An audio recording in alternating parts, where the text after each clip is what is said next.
자, 그에 따른 재해 발생 특성을 부가적으로 설명해 주시면 어떨까요? 물론 답의 일반적 안전수칙까지 말씀을 해주셔서 끝난 부분이긴 하지만 제가 개후에 어떠한 가설구조물의 문제점이 있고 그 문제점 중에 하나가 재해가 발생이 되면 아주 큰 비용이 발생이 된다. 재해 발생 비용이 발생된다라고 말씀을 드렸는데요. 그 특성을 한번 언급을 한 번 더 해주시는 거죠. 한전된 공간에 다수의 장비가 있기 때문에 클라이밍 시 장비가 올라갈 때 장비 간의 간섭에 주의해야 한다. 예를 들어 타워 크레인 마스트가 있고 콘크리트 플레이싱 붐이 있습니다. 콘크리트 플레이싱 붐은 360도 회전하는 설비물이에요. 하지만 마스트에 간섭이 됐을 때 충돌의 위험이 있죠. 따라서 면밀한 계획이 필요한 부분입니다. 2개에서 3개 층의 상하 동시 작업을 수행하기 때문에 낙하비례의 발생 위험이 있어서 발생치 않도록 한다. 상층부에선 골조공사, 하층부에선 마감공사 동시에 진행을 하겠죠. 그래서 이런 낙하비례가 발생이 됐을 때는 재해로 이어질 가능성이 훨씬 더 큽니다. 리프트, 크레인 등 가설 높이, 속도 등을 고려하지 않을 경우 기타 고장, 붕괴를 유발시킬 수 있고 자재 낙하로 인한 재해 발생 범위가 광범위하게 분포되며 무리한 공기단책을 강행할 경우에는 콘크리트 양생 부족으로 인한 붕괴 가능성이 높다. 사실 5번 항목은 앞으로 여러분들이 공부하시는 데 있어서 콘크리트 물어보는 문제가 있으면 반드시 써야 되겠다라고 인지를 해주셔야 됩니다. 이 부분은 사실 우리나라에 최근에 있었던 사고가 있었죠. 붕괴 사고, 아파트 붕괴 사고였었는데 그 붕괴 사고의 원인 중에 하나가 공기 단축이었어요. 여러 가지 원인이 더 많겠긴 하겠지만 이런 공기 단축을 강행을 했을 때는 콘크리트 구조체는 양생 기간을 확보해야 되는데 이러한 양생이 부족할 수 있겠구나. 이런 걸 한번 생각을 해주시고 한번 언급을 해주시는 것도 어떤 콘크리트를 물어보더라도 한 번쯤은 요거에 대해서 깊은 고민과 그것을 답안에 기술하시는 그러한 능력을 키우셔야 합니다.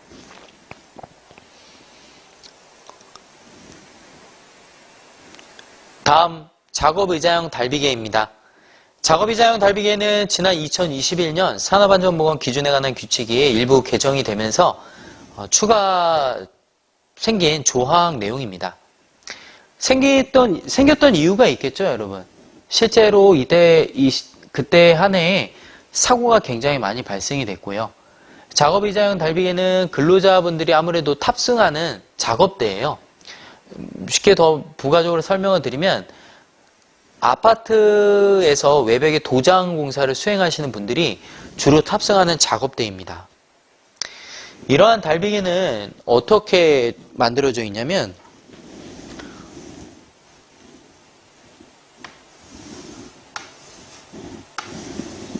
구조체예요. 그러면 여기가 외벽이죠. 그 외벽에서 어떠한 이가 여기에 도장을 하거나 또는 그라인딩 작업을 한다거나 샌딩 작업을 하시거나 할 때 이 벽면에 매달려야 되는데 이때 줄을 하나 내려서 작업대가 있는데 여기에 걸터 앉으시고 작업을 하시는 거죠. 그러면 중요한 것은 이러한 작업대가 뒤집어지면 안 됩니다. 따라서 뒤집어지지 않도록 어떤 작업대가 있으면 작업대의 4개의 지지점에 로프를 매달아 해당하는 것을 어떤 공간에 지지하는 형태이죠. 이 작업의자형 달비계의 경우에는 이런 작업대를 지지하는 로프도 있는 반면에 사실 근로자분이 올라가신 고소작업 형태이죠. 그렇기 때문에 추락의 위험이 있으므로 우리는 안전대를 반드시 착용을 하셔야 됩니다. 자, 그렇다면 이 안전대를 착용해야 되는 어떤 필요한 추락 방지대, 로립이라고도 부를 수 있는 이런 추락 방지대를 설치해야 되는데 작업대를 매다는 이 로프에 걸어야 될까요? 그러면 안 되겠죠. 꼬이면 안 되니까 별도의 로프를 또 내려요. 이게 우리가 가이드라인이라고 해서 생명줄이라고 부르죠. 이 생명줄에 추락 방지대를 설치해서 근로자의 안전대를 연결을 해서 혹시 추락이 되었을 때 안전할 수 있도록 설치하는 루프입니다.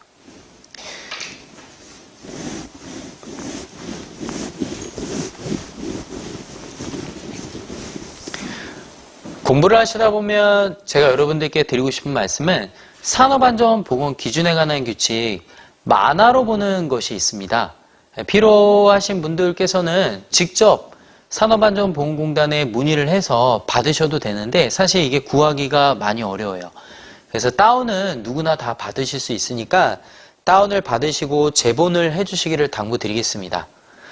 규칙 내용을 보시면 이러한 그림이 있어요. 달비기의 구조. 보시게 되면 근로자를 지지하는 작업대에 지지용 루프가 여기 매달려 있죠. 그리고 생명줄, 추락 방지대에 연결되어 있는 이 생명줄이 그대로 두 개의 루프가 내려옵니다. 이 두 개의 루프는 서로 꼬이거나 하면 안 되고 두 개의 루프는 모두 다 2점 지지를 하게 돼요. 한 포인트만 지지하는 형태가 아니라 다른 쪽에서도 한 번 더 고정을 하고 이중 결속을 하는 편입니다. 또는 엘리베이터 홀이 있다면 거기에 루프를 아예 감아 놓기도 해요. 자, 이러한 그림을 산업안전보건 기준에 관한 규칙 만화로 보는 그런 그림을 보시면서 이해를 돕는 것이죠. 보시는 것처럼 작업대도 4개의 지지 포인트에 연결이 되어 있고요. 또는 이처럼 다른 이가 해당하는 루프의 주변에서 작업을 하지 못하도록 달비기에 작업 중이라는 일종의 경고 표지판도 부착하게 됩니다. 참고적으로 이런 2점 지지를 할 때는 슬래브 바닥에 앵커를 설치를 하고 여기에 루프에 매달아서 고정을 합니다.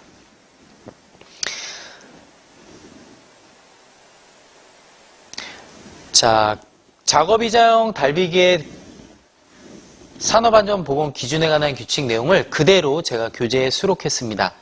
먼저 작업대를 한번 보시죠. 작업대의 경우에는 튼튼해야 되겠죠? 견고한 재질이어야 되고 필요한 강도로 사용해서 제작을 해야 한다. 4개의 모서리에 작업대가 매달아줘야 되고 이때는 작업대가 뒤집어지거나 떨어지면 안 된다. 그림을 먼저 연상을 해주시고 내용을 보시면 어렵지 않습니다.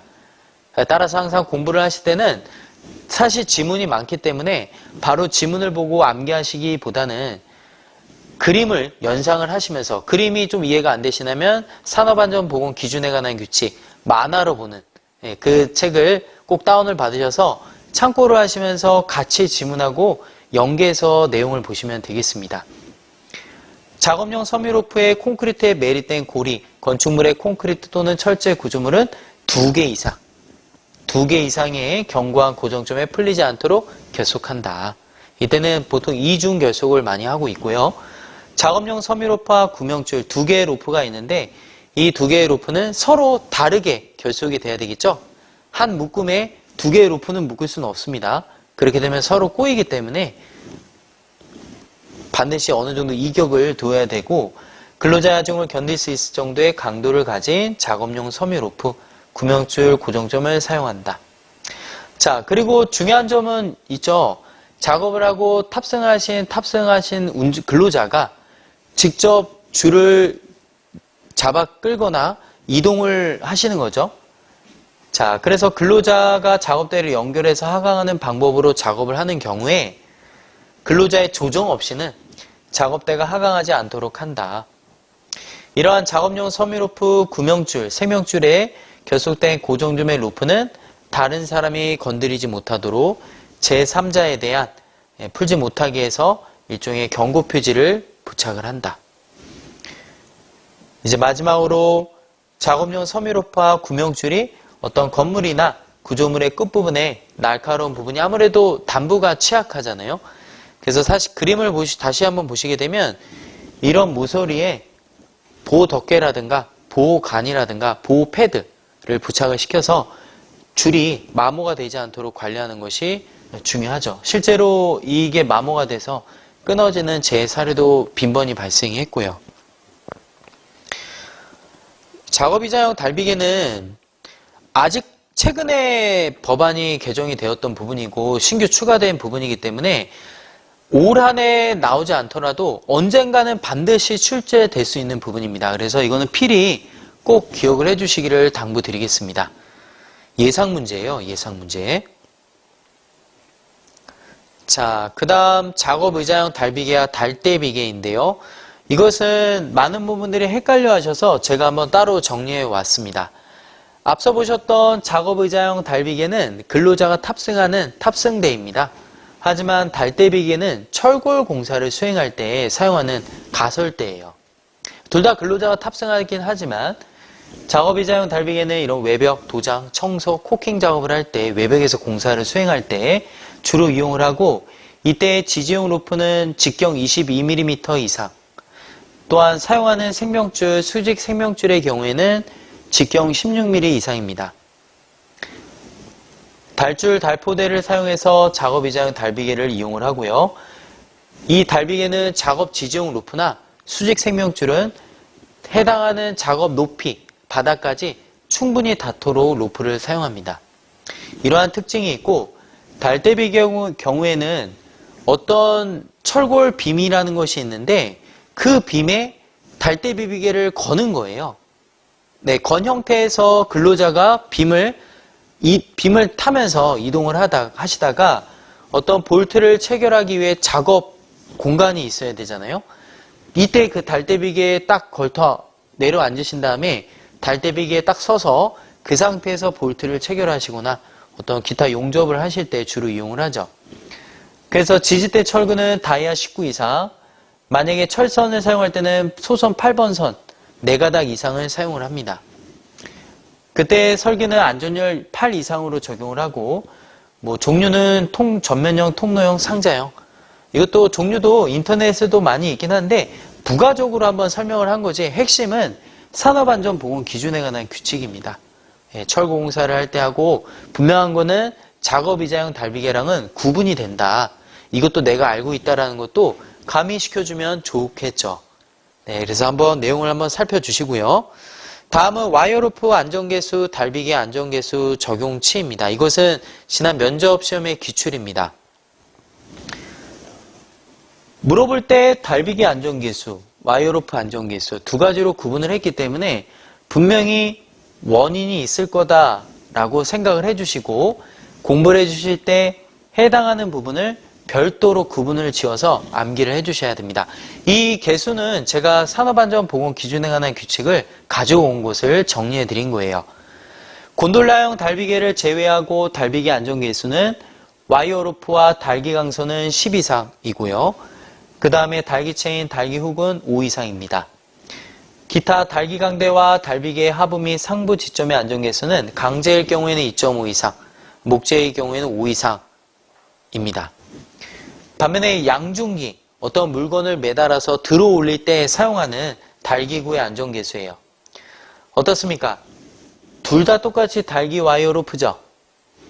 하지만 여기에는 달기 체인이라고 뒤에 또는이라고 언급이 되어 있으니까 해당하는 거는 주의해 주시고요. 근로자가 탑승하는 운반구를 지지하는 달기 와이어로프 그리고 달기 체인의 경우에는 10 이상인데 사실 사람이 탑승을 하거나 할 때는 설계를 할 때의 안전율을 10 이상을 두고 있습니다. 이때의 안전율은 무슨 뜻이냐면 어떤 힘을 작용하는 데 있어서 버티려는 힘과 작용하는 힘이 외력이 10인데 버티려는 힘이 허용력은 한 20 정도 버티는 거예요. 그러면은 0.5 정도죠? 그러면은 버티지 못하는 형태이기 때문에 안전율이 10 이상이면 파괴 응력이 훨씬 더 크고 허용력은 조금 미비한 점. 그래서 10 이상의 경우에는 버틸 수 있는 가능성이 훨씬 더 높죠.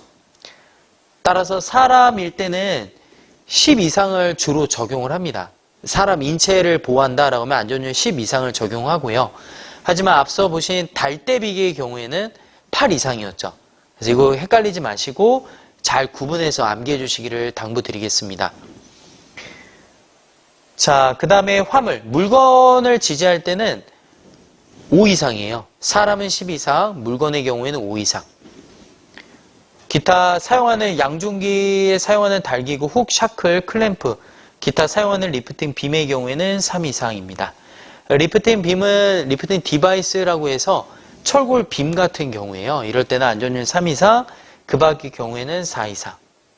마지막으로 와이어로프 강선의 안전계수는 10 이상이다.